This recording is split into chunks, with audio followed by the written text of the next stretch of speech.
setelah diserah terimakan pemerintah Kabupaten Toraja Utara, jenazah korban penembakan kelompok kriminal separatis bersenjata dipulangkan ke keluarga masing-masing.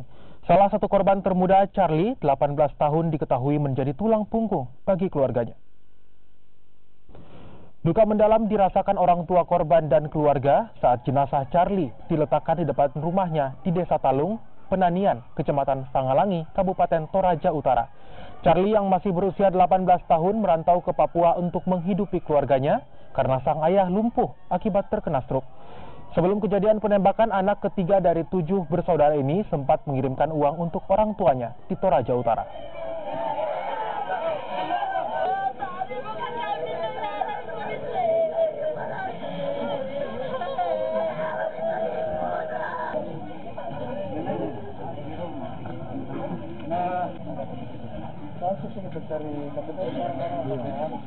Kalau ada bisa, tapi kalau sakit jangan.